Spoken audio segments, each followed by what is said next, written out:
토미존 수술 후 최신 재활운동 프로토콜에 대한 이해에 대해서 이동률 거인병원 물리치료 실장님께서 말씀 주시도록 하겠습니다. 네, 반갑습니다.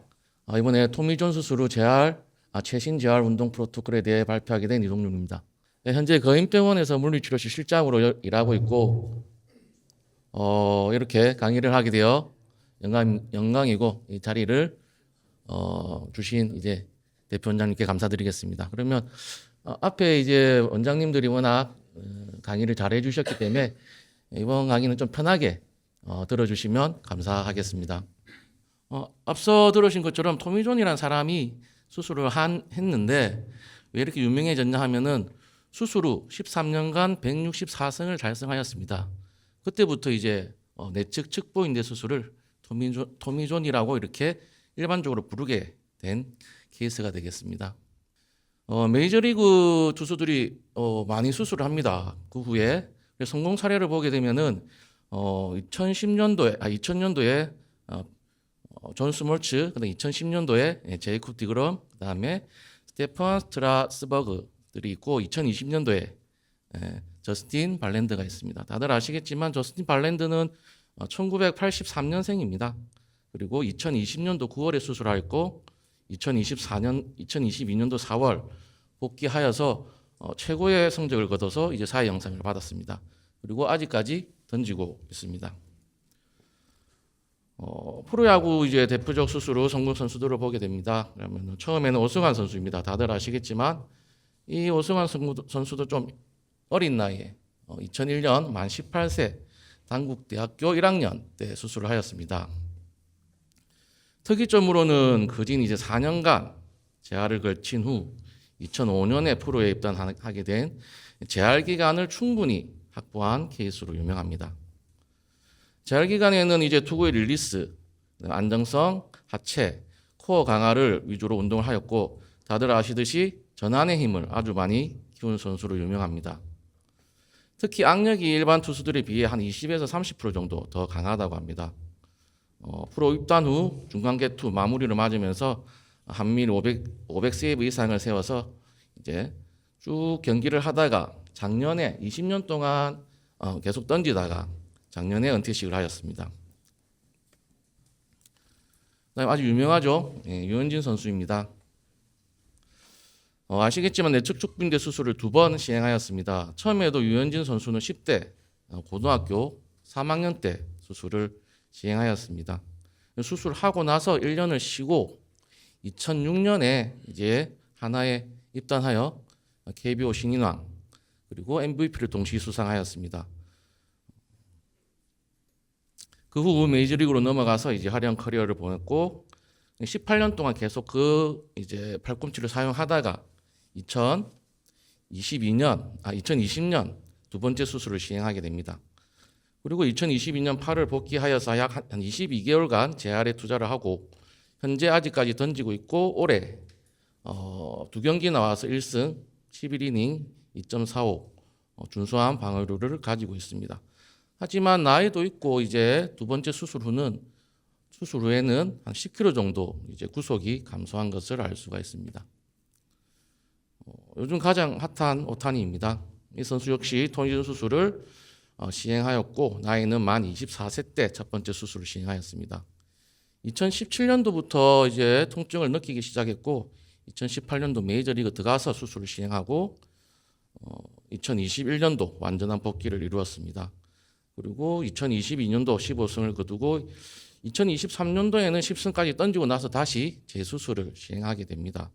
그리고 현재 2025년도 복귀하였는데 아직까지 투구를 관리하면서 최대 6이닝 최고 투구는 한 70에서 90 정도 던지고 있습니다. 지금 2026년도에도 관리를 하면서 투구를 하고 있는 걸로 알고 있습니다. 메이저리그와 한국 프로야구 토미존 수술 건수 변화입니다. 메이저리그를 보시면 그림과 같이 계속 토미존 수술이 증가하는 추세입니다. 한국도 마찬가지입니다. 한 매체에서는 현재 메이저리그 선발 투수의 약 30에서 40%까지 토미존 수술을 시행하였다고 보도한 바도 있습니다.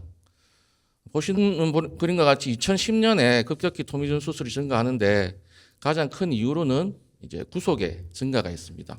2000년대만 하더라도 평균 구속이 한 90마일 정도가 나왔는데 2010년도 넘어가면서 93마일, 94마일이 평균 구속이 나오고 있다고 합니다.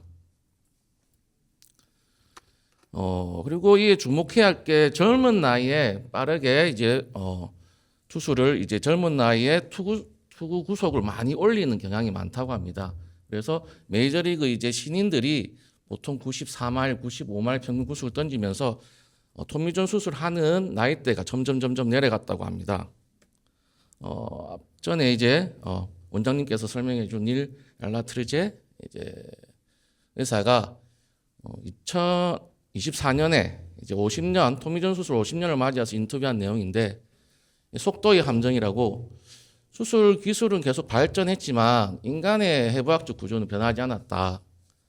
투수들이 점점 더 어린 나이에 더 빠른 공과 더 강한 회전력을 추구하고 있다.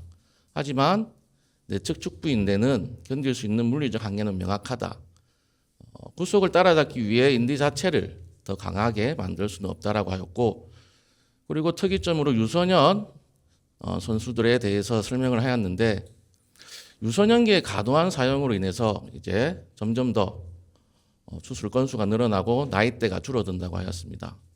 유소년기에는 이 과도한 일정, 투구수 증가, 청소년기의 구속 경쟁, 그리고 하체와 코어 힘이 팔을 받쳐주지 못한다라고 하였고, 아까 말했지만 이 키네틱 체인의 부재 등으로 인해서 이제 수술이 많이 늘어나고 있다라고 합니다. 그리고 이 수술이 늘어나는 또 다른 큰 이유로 뼈와 근육 그리고 인대의 최대 성장 시기가 다르다는 사실입니다. 인대는 배아기 때 중배엽으로 이제 근육, 뼈, 인대, 혈관들이 함께 생성하는 그러한 요소인데, 이 성장 시기가 다르기 때문에 일반적으로 이제 힘줄이 인대가 가장 늦게 성장하는 걸 볼 수 있습니다. 10에서 12세 그림을 보면 극히 증가하는 뼈의 성장을 볼 수 있는데, 이러한 뼈의 성장은 이제 엘리트 축구 선수들의 과도한 대퇴사두근의 사용으로 인해서 오스구스시병이라고 골단막이 뜯어지는 설계골 바로 앞에 통증이 느끼는 이런 병을 많이 야기하고 있습니다. 그리고 16에서 18세쯤 이제 인대의 성장은 계속되고 있지만, 반면에 뼈와 근육의 성장은 이제 마무리 단계에 도달해 있는 걸 볼 수 있습니다. 큰 키와 길어진 레브람 그리고 강력해진 근육이 최고의 토크 피크 값을 내는데, 그에 비해서 아쉽게도 인대는 아직도 이렇게 성장을 하고 있습니다. 그렇기 때문에 아마 고교 선수들이 더 많은 통증과 더 많은 어려움을 겪지 않을까 생각을 하게 되었습니다. 정확하지는 않지만 이렇게 찾아보니까 이렇게 이제 연도별로 계속 토미존 건수가 증가하는 것을 볼 수 있습니다. 여장이지만 4일 전에 이제 저희 병원에 고등학교 포수가 이제 허리가 아파서 도수 치료를 받으러 왔습니다. 그런데 보니까 이제 내측 측부인데 수술 자국이 있어가지고 뭐냐고 하니까 작년 4월경에 토미존 수술을 받았다고 했습니다. 그래서 재활은 잘했냐 물어보니까 자기는 포수라서 아직 전혀 이제 통증은 없고 잘 던지고 있고 아프지도 않다라고 했습니다. 그래서 그냥 지나가는 얘기로 투수들도 토미존 수술을 많이 하냐라고 물어보니 그 학생 말로는 한 반 정도는 한 것 같은데요라고 해서 좀 당황스러웠습니다. 이런 매스컴에서 나오는 통계는 특히나 고등학교 야구 선수들의 숫자는 좀 많이 정확하지 않다라고 매스컴에서도 얘기를 하고 있습니다. 그러니까 수술했는데 알리지 않았을 수도 있고, 그리고 이제 휴학을 하고 수술하는 경우도 있고 정확하게 집계가 안 되는 것 같습니다. 현재 대한민국에 한 100개 정도의 고등학교가 있다고 하는데, 투수들을 봤을 때 훨씬 더 많은 선수들이 이제 수술을 하지 않았을까라는 안타까운 생각을 하게 되었습니다. 이렇게 많은 선수들이 토미존 수술을 시행하는데 과연 안전하고 유익한, 그러니까 수술을 하고 나서 투수로서 더욱 발전할 수 있는 계기를 만드는 재활이 아주 중요하다고 생각합니다. 최신 프로토콜이지만 아마 수술한 병원에서 초반에 꼼꼼한 관리가 들어갈 것이고 안정기, 보호기를 거쳐서 이제 뭐 재활센터, 스포츠센터에서 이제 프로토콜대로 이제 잘 던질 수 있게 마무리가 될 거라고 생각합니다. 이 내용은 이제 최신 프로토콜이라고 하지만 개인에 따라서 차이가 많이 날 수도 있습니다. 그래서 그냥 간단히 보시면 되고, 또 현재 재활 추세는 기본 프로토콜을 정확하게 따르지만 그래도 개인의 능력 그리고 뭐 컨디션에 따라서 많이 좀 달라질 수 있다라고 보시면 됩니다. 간단하게 보면은 이제 첫 번째는 보호기입니다. 가장 중요한 게 팔꿈치 보조기를 24시간 착용을 해야 됩니다. 인대 재생 초기 보호가 가장 중요하다고.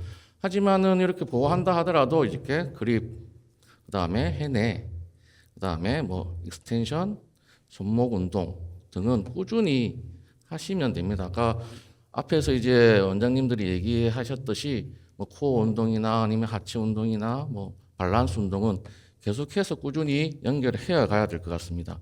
그리고 이거 보호기 때만 이렇게 하는 게 아니라 앞에 있는 운동은 계속해서 뭐 다 나을 때까지 꾸준히 해야 됩니다. 이 기간에 이것만 하고 이 기간에 이것만 하고가 아니라 이 기간에 하는 거는 계속 꾸준히 연결해서 꾸준히 해야 된다고 생각하셔야 될 것 같습니다. 이제 두 번째 페이지를 보게 되면은 관절 가동 범위 회복입니다. 보통 2에서 4개월 내에 정상 관절 가동 범위 회복이 이루어져야 되고, 보통 아기들이 넘어져서 이제 팔꿈치 넘어져서 수술을 하게 되면은 4주 정도 보조기를 채웁니다. 그러면은 절대 혼자서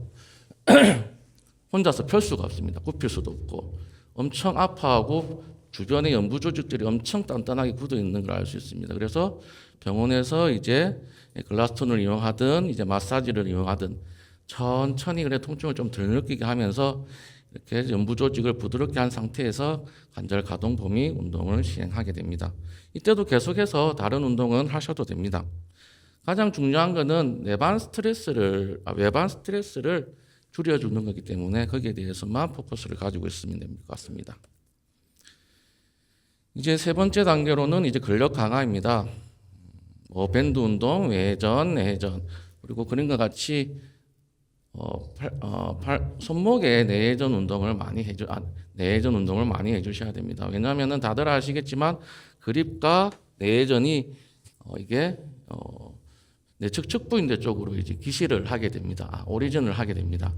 그렇기 때문에 플렉서, 프로네이터 그룹, 그다음에 로테이트 커프, 스카플라 스타빌리저 같은 것들을 이때 운동을 계속 해줘야 되고,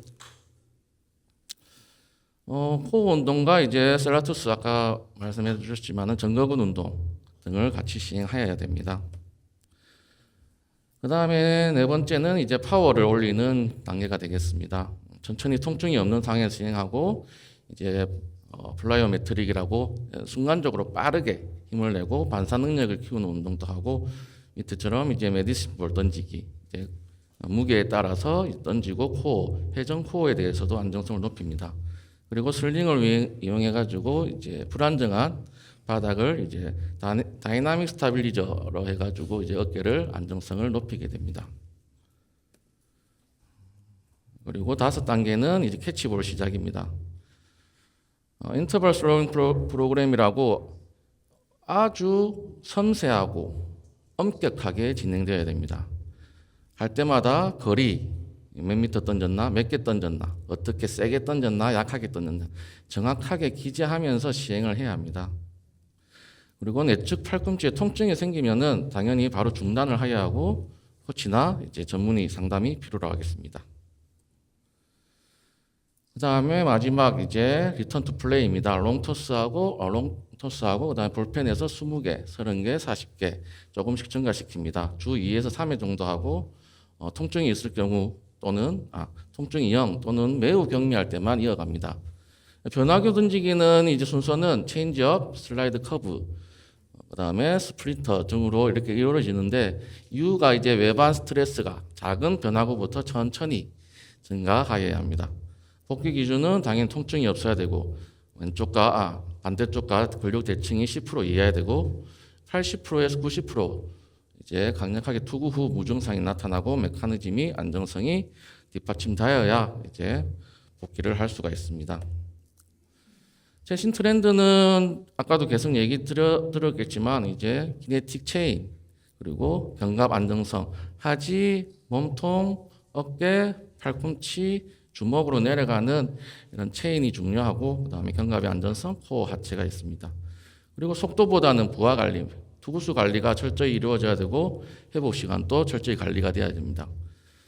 앞전 이제 원장님께서 말씀하셨지만 이제 재팔 유염 시기가 수술 후 9에서 14개월 가장 흔하다고 합니다.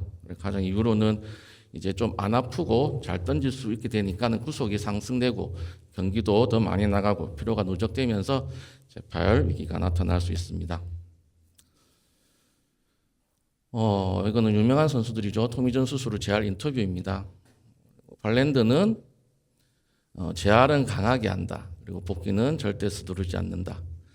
그리고 유현진은 천천히 단계적으로 가는 게 중요하다. 매 단계마다 상태를 확인하면서 진행한다. 단순히 던지는 게 아니라 감각을 다시 찾아야 한다라고 하였고, 오타니는 당연히 타격을 같이 하기 때문에 투수만 생각하면 안 된다라고 하였고, 하지만 팔 부담을 줄이는 방향으로 자꾸 조정을 해야 한다고 완벽한 상태에서 돌아온답니다. 이 세 명을 넣은 이유는 이제 재활 기간입니다. 발랜드는 18개월, 류현진은 22개월, 이제 오타니는 한 약 21개월 정도의 오랜 시간의 재활 기간을 투자한 선수들입니다. 그래서 재활 기간에 대해서 많은 이제 원장님들도 말씀드리지만 너무 조급해 생각하지 않은 게 가장 중요하지 않을까 생각합니다. 그리고 이제 잘된 선수들도 있지만은 실패한 선수들도 많이 있습니다. 안 나와서 그렇지. 그래서 그러한 선수들의 인터뷰를 보면은 좀 전에 원장님 말씀하셨지만 너무 빨리 돌아왔다. 그리고 구속에 너무 집착을 하게 된다. 예전보다 내가 구속이 작게 나오니까는 거기에 너무 집착이 되고, 그다음에 메커니즘을 조금 수정해서 이제 부담을 덜 줘야 되는데 그게 안 됐을 경우, 그다음이 이제 놀아버리는 거죠. 전체적인 컨디셔닝이 못 따라가서 이제 실패할 수도 있고, 그리고 이것도 가장 중요할 것 같은데 멘탈의 문제도 가장 중요할 거라 생각합니다. 불안감, 자신감 저하, 또 아프면 어쩌지, 또 못 던지면 어떠지, 그러한 이제 멘탈적인 것도 되게 준비가 철저히 되어야 될 거라고 생각합니다. 마지막으로 썸머리입니다. 한번 생각해 보셔야 될 게, 뼈와 근육 아까 보셨지만 인대의 성장 속도가 다릅니다. 그래서 키가 급격하게 컸을 때는 조금 더 조심해야 되지 않을까라는 생각을 해보고, 인대는 힘줄과 다르게 오랜 시간 훈련, 최소한 6개월 이상을 훈련해야 인대가 좀 강해진다라고 이렇게 나타나고 있습니다. 그리고 인대는 강화의 목적보다는 보호의 목적으로 사용해야 된다고 좀 인지를 하시고, 인대의 보호를 위해서는 어깨, 팔꿈치, 손목 등 주변 근육 및 힘줄을 강화해야 됩니다. 그리고 마지막으로 토미존 수술 후 보존 기간을 철저하게 지켜야 되고, 회복 후 피칭 시에는 통증이 나타나면 즉시 코치 및 전문의와 상담을 해야 될 것 같습니다. 이상 마치겠습니다. 감사합니다.